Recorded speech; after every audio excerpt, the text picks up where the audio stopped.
Bonjour Maude, Bonjour Audrey. ça va bien? Oui, merci.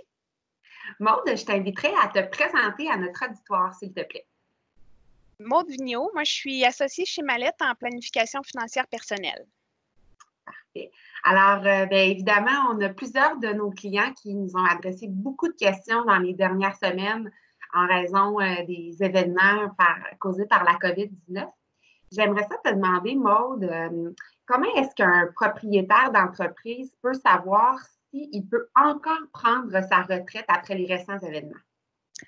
En fait, il faut se rassurer, là, si on avait un bon plan de retraite avant les événements, normalement, il ne devrait pas être compromis à long terme. Par contre, pour être encore plus rassuré, là, puis pour vérifier nos stratégies à court et à moyen terme, ça serait judicieux de refaire des calculs avec les chiffres actuels. En termes de calcul, ce que je veux dire, c'est de faire un plan budgétaire, de vérifier nos revenus, nos dépenses. Dépendamment de où on est rendu aussi, on peut vérifier les épargnes qu'on avait prévu de faire. Puis ensuite, vérifier le décaissement des actifs. Donc, quoi décaisser, de quels actifs en premier, puis combien dans chacun.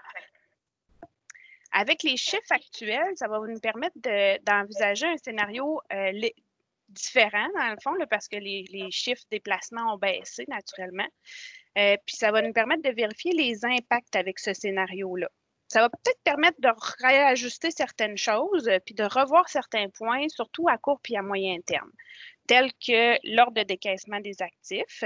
On va vérifier en fonction de l'allocation de ces actifs-là, quels on devrait décaisser en premier, puis ça se peut que nos choix soient différents d'avant. On va vouloir décaisser un petit peu plus de revenus que de décaisser les titres croissance. On va peut-être revoir aussi l'allocation des actifs, dépendamment des rendements dont on a besoin à moyen puis long terme, ou aussi de comment on a fait face à la crise. Ça se peut qu'on n'ait pas le goût de revivre ça, donc peut-être de décider d'être plus prudent dans le futur, ou finalement que justement on avait une allocation d'actifs qui était appropriée puis qu'on a bien fait face à la crise. Ça va permettre aussi de revoir les objectifs en fonction d'un scénario différent. Vérifier si le coût de vie tient toujours la route avec les chiffres actuels naturellement, si la période de retraite tient toujours la route, si le rendement tient toujours la route aussi.